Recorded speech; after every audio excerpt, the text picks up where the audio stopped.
اللہ کا ذکر اگر انسان کرتا ہے تو ان کے دل کو سکون ملتا ہے، ہر غم سے اسے نجات ملتا ہے۔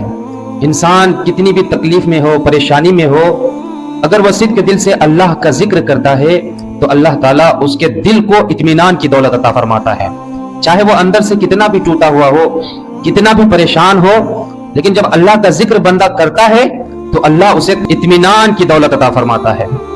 اللہ کے رسول صلی اللہ تعالی علیہ وسلم نے ارشاد فرمایا کہ جس نے بھی لا الہ الا اللہ کہا یقیناً وہ جنت میں جائے گا۔ کہیے سبحان اللہ۔ جس بندے نے بھی صدق دل سے پڑھا یہ کلمہ لا الہ الا اللہ۔ حضرت موسیٰ علیہ السلام اللہ کی بارگاہ میں عرض کرتے ہیں کہ باری تعالیٰ میں تیرا ذکر کرتا ہوں، مجھے کوئی ایسا وظیفہ بتا دے کہ اس وظیفہ کو میں ہمیشہ کرتا رہوں تاکہ تیرا ذکر ہوتا رہے۔ کہیے سبحان اللہ۔ موسیٰ علیہ السلام نے کہا کہ یا اللہ کوئی ایسا عمل بتا دے، کوئی ایسا کلمہ مجھے سکھا دے کہ میں جس کو دہراتا رہوں اور تیرا ذکر ہوتا رہے، تاکہ میں تیرے ذکر میں مشغول ہو جاؤں، تیرا ذکر ہی کرتا رہوں۔ تو اللہ تعالیٰ نے ارشاد فرمایا کہ موسیٰ لا الہ الا اللہ پڑھا کرو، لا الہ الا اللہ پڑھا کرو۔ تو موسیٰ علیہ السلام نے عرض کیا کہ یا اللہ تعالیٰ تیرے بے شمار بندے لا الہ الا اللہ پڑھتا ہے، تو یا اللہ مجھے کوئی اور کلمہ سکھا دو۔ تو رب قدیر نے فرمایا لا الہ الا اللہ پڑھا کرو۔ پھر رب نے فرمایا کہ نہیں لا الہ الا اللہ پڑھا کرو۔ تو موسیٰ علیہ السلام نے عرض کیا کہ باری تعالیٰ یہ کلمہ تیرے بے شمار بندے پڑھتے ہیں، تو میرے لیے کوئی ایک خاص کلمہ مجھے عطا کر دو تاکہ میں وہ پڑھوں۔ تو رب نے پھر یہی ارشاد فرمایا لا الہ الا اللہ پڑھا کرو۔ تو رب قدیر نے فرمایا کہ موسیٰ تو آسمان اور ساتوں زمین کو ایک پلڑے میں رکھا جائے اور لا الہ الا اللہ ایک پلڑے میں رکھا جائے تو جو وزن زیادہ ہوگی جس چیز کا وہ ہوگا لا الہ الا اللہ۔ سبحان اللہ۔ یعنی ساتوں زمین اور آسمان کو ایک پلڑے میں رکھا جائے اور لا الہ الا اللہ ایک پلڑے میں رکھا جائے تو جس کا وزن زیادہ ہوگا وہ لا الہ الا اللہ ہوگا۔ تو اللہ نے فرمایا کہ میرا نام ہے، اور اللہ کے نام سے بڑھ کر کون ایسی شے ہے کہ جو وزن اللہ کے نام سے زیادہ ہو؟ کوئی ایسی چیز نہیں ہے کہ جس کا وزن اللہ کے نام سے زیادہ ہو۔ تو لا الہ الا اللہ پڑھنے کا حکم موسیٰ علیہ السلام کو بھی رب نے ہی دیا کہ موسیٰ تو لا الہ الا اللہ پڑھا کرو۔ اللہ کے رسول کی بارگاہ میں ایک دیہاتی شخص آتے ہیں اور آ کر عرض کرتے ہیں کہ یا رسول اللہ میں بہت بڑا خطا کار اور گنہگار ہوں۔ اب میرے آقا کریم صلی اللہ علیہ وسلم نے ارشاد فرمایا کہ ذرا یہ بتاؤ کہ آسمان میں جتنے ستارے ہیں کیا ستاروں سے بھی زیادہ تیرا گناہ ہے؟ تو وہ بندہ نے کہا ہاں یا رسول اللہ ستاروں سے بھی زیادہ گناہ ہے۔ میرے آقا نے فرمایا کہ اچھا یہ بتاؤ کیا بارش کے جتنے قطرے ہیں اس سے بھی زیادہ تمہارا گناہ ہے؟ تو انہوں نے کہا کہ یا رسول اللہ ہاں اس سے بھی زیادہ میرا گناہ ہے۔ پھر میرے آقا نے فرمایا اچھا یہ بتاؤ کہ درخت کے جتنے پتے ہیں اس سے بھی زیادہ تیرے گناہ ہے؟ تو اس نے کہا یا رسول اللہ ہاں اس سے بھی زیادہ میرا گناہ ہے۔ اللہ اکبر۔ تو میرے آقا نے فرمایا کہ اچھا اب یہ بات بتاؤ کہ اللہ کی جو رحمت ہے کیا اللہ کی رحمت سے بھی زیادہ تیرے گناہ ہے؟ اب جب یہ بات وہ صحابی سنتے ہیں خاموش ہو جاتے ہیں، وہ صحابی جب سنتے ہیں تو خاموش ہو جاتے ہیں۔ تو میرے آقا نے فرمایا کہ اللہ کی رحمت سے کبھی مایوس نہ ہونا، جا تو لا الہ الا اللہ کا وظیفہ پڑھا کر، تیرے جتنے گناہ ہے اللہ اپنی رحمت سے معاف فرما دے گا۔ تیرے جتنے بھی گناہ ہے اللہ اپنے فضل کرم سے اور رحمت سے تیرے سارے گناہ کو معاف فرما دے گا۔ اللہ اکبر۔ یعنی لا الہ الا اللہ وہ پاکیزہ نام، اللہ کا نام کہ اللہ کے سوا کوئی عبادت کے لائق نہیں۔ سبحان اللہ۔ یعنی اتنی برکت ہے، اتنی تاثیر ہے اس نام میں کہ جب بندہ پڑھتا ہے تو پھر وہ جنت آنے کا حقدار بھی ہو جاتا ہے اور گناہ سے وہ پاک و صاف بھی ہو جاتا ہے۔ سبحان اللہ۔ جنت بھی ملتی ہے اس شخص کو اور وہ گناہ سے پاک و صاف بھی ہو جاتا ہے۔ حدیث پاک میں آتا ہے کہ جب ایک بندہ مومن نماز کے لیے آتے ہیں تو اس سے پہلے وضو بناتے ہیں۔ کہیے سبحان اللہ۔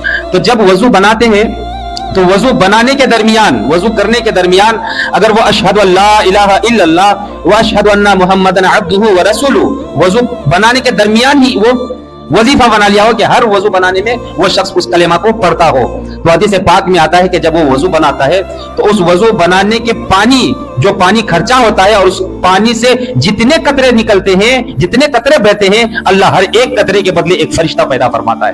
اللہ ہر ایک قطرے کے بدلے ایک فرشتہ پیدا فرماتا ہے اور وہ فرشتہ اس وضو بنانے والوں کے لیے قیامت تک کے لیے دعائے مغفرت فرمائے گا. سبحان اللہ. اللہ کی بارگاہ میں کہے گا کہ باری تعالیٰ اس شخص کو بخش دے, اس شخص کو بخش دے. اب بتاؤ کہ جس بندے مومن کے لیے جو معصوم ہوتے ہیں فرشتے, اگر وہ دعا کرے تو بتاؤ کہ اللہ دعا قبول نہیں کرے گا؟ یقیناً میرا رب دعا قبول کرے گا. اور یہاں تک آیا ہے کہ جب بندہ مومن صدق دل سے لا الہ الا اللہ پڑھتا ہے تو اللہ کا عرش ہلنے لگتا ہے. وہ عرش ہلنے لگتا ہے, آواز آتی ہے کہ عرش ساکن ہو جا, کیوں ہل رہے ہو؟ ہلنے کی وجہ کیا ہے, کیوں ہل رہے ہو؟ تو وہ عرش آگے سے عرض کرتا ہے کہ باری تعالیٰ میں اس لیے ہل رہا ہوں کہ تیرا بندہ زمین کے اوپر جو ہے لا الہ الا اللہ کا ورد شروع کیا ہے. سبحان اللہ, لا الہ الا اللہ پڑھ رہا ہے. تو باری تعالیٰ جب تک اس شخص کو تو بخش نہ دے گا مجھے سکون نہیں ملے گا, میں ایسے ہی ہلتا رہوں گا. تو اللہ تعالیٰ ارشاد فرمائے گا کہ اے عرش جا, میں نے اس کلمہ پڑھنے والے بندے کے گناہ کو معاف فرما دیا. سبحان اللہ. یعنی اللہ کا مقدس نام ہے لا الہ الا اللہ, اور اس کے ساتھ جوڑ لیجئے محمد الرسول اللہ صلی اللہ تعالی علیہ وسلم. تو یہ وظیفہ ہمیشہ کے لیے ہمیں اور آپ کو کرنا ہے. اور بالخصوص قرآن پاک میں جہاں نماز قائم کرنے, نماز ادا کرنے کا حکم ہے, تو وہیں پہ نماز کی حفاظت کرنے کا بھی حکم ہے. کہیے سبحان اللہ. صرف یہ حکم نہیں ہے کہ نماز پڑھو, نماز قائم کرو, بلکہ اپنی نمازوں کی حفاظت بھی کرو. اب بتاؤ وہ نمازوں کی حفاظت ہم سے اور آپ سے کیسے ہوگی؟ تو ہم سے اور آپ سے جو نمازوں کی حفاظت ہوگی اس بنا پر کہ اگر ہم مسجد میں جب تک ہے یا اپنے گھر میں اللہ کی عبادت کر لیے اور پھر دنیا داری میں مشغول ہو گئے تو ہماری اگر ہم جھوٹ بول رہے ہیں تو اس نماز میں پھر دھیرے دھیرے فرق پیدا ہونا شروع ہو جاتا ہے. لیکن نماز پڑھنے کے بعد جیسے ہم لوگ بیٹھتے ہیں, ہر کوئی بیٹھتے ہیں, تو نماز پڑھنے کے بعد کچھ تو وظیفہ کرتے ہیں نا. کوئی لا الہ الا اللہ پڑھتا ہے, کوئی سبحان اللہ پڑھتا ہے, کوئی الحمدللہ پڑھتا ہے. تو پڑھا جاتا ہے تو اس کی نماز جس نے اس نے پڑھی ہے اس نماز کی حفاظت ہوتی ہے. تو اسی طرح جب وہ شخص اپنے گھر میں بھی چلے جائے تو اگر وہ چاہے کہ جب تک میں مغرب پڑھا ہوں اور جب تک عشاء کا وقت آئے گا اس وقت تک میں اپنی نماز کی حفاظت کروں, تو اس بندے کے لیے چاہیے کہ اگر وہ زبان سے نہ بھی پڑھ سکے تو دل ہی دل میں ضرور اللہ کا ذکر کرے. سبحان اللہ. تو جب بندہ نماز پڑھنے کے بعد بھی اللہ کا ذکر میں لگا رہے تو پھر اس نے جو کچھ اللہ کی عبادت کی وہ سارا کا سارا قبول ہو جائے گا. سبحان اللہ. اس کی حفاظت ہو جائے گی, کیونکہ عبادت کرنا. اور ایک ضروری بات یہ بھی ہے کہ شیطان ہر روپ میں آ کے انسان کو بہکانے کی کوشش کرتے ہیں, ہر روپ میں, ہر شکل میں. وہ کسی کی شکل میں بھی آ کے آپ کے ایمان کو لوٹنے کی وہ کوشش کریں گے. تو اگر ہم اور آپ اللہ اکبر کر کے نیت کر لیے تو دل میں خیال ہوتا ہے نا, شیطان تو وسوسہ ڈالتا ہے نا, دائیں طرف دیکھ, بائیں طرف دیکھ, تو آپ ادھر ادھر دیکھیں گے تو ظاہر سی بات ہے کہ آپ کی نمازوں میں خلل پیدا ہوگی, آپ کی نمازی میں خرابی ہوگی. تو شیطان ہمیشہ بہکانا چاہتا ہے. اور پھر بھی آپ اللہ کی عبادت کر لیا, آپ نے نماز پڑھ لی, تو شیطان تو پھر آپ کو نماز پڑھنے سے نہیں روک پایا. تو اب شیطان کیا کرے گا؟ پیچھا چھوڑ دے گا؟ نہیں چھوڑے گا. اگر اس نے عبادت کرنے سے نہیں روک پایا تو اب وہ شیطان پھر کیا کرے گا کہ جس عبادت کو آپ نے کی, آپ نے نماز پڑھی, آپ نے اللہ کا ذکر کیا, تو اب وہ شیطان یہ چاہے گا کہ میں نے اس کی نمازوں پڑھنے سے تو روک نہیں پایا, اب جو انہوں نے پڑھا جو اس کو ثواب ملے گا کسی بھی طرح ہو وہ ثواب اس سے لوٹ لیا جائے. تو شیطان پھر آپ کو کہے گا اے شخص جا فلاں کو گالی دے, اے شخص تو ایسی بات کر, یا کسی کا ایسا دل دکھا. شیطان ہر طریقے سے آپ کے اعمال کو لوٹنے کے لیے ہما وقت وہ آپ کے ساتھ ہے. تو اگر آپ ذکر کرتا رہے اور آپ کی زبان پر اگر اللہ کا نام آتا رہے, اللہ کے رسول کا نام آتا رہے, تو پھر بات یہ ہے کہ یہ چیز انسان کے اندر جب انسان اپنی عادت بنا لیتا ہے تو ظاہر سی بات ہے کہ منہ میں اگر جب کھانے کا نوالا جائے گا, اگر کھانے کا نوالا بھی کھائیں گے تو دل ہی دل آپ پڑھ رہے ہیں اللہ اللہ, تو اس کھانے کی وجہ سے بھی آپ کی صحت میں برکت ہوگی. سبحان اللہ. یعنی اس کھانے میں بھی شیطان نہیں ہوگا. یہاں تک فرمایا گیا کہ آپ اگر اپنا لباس بھی اتار کے گھر میں رکھو تو بسم اللہ پڑھ کے رکھو. تو بسم اللہ بھی تو یہ اللہ کا ذکر ہے نا, اللہ کا نام ہی ہے نا. مطلب کیا کہ اگر آپ بسم اللہ پڑھ کر اپنے لباس کو کہیں لٹکا دیتے ہیں تو اس لباس کو شیطان استعمال نہیں کر پائے گا.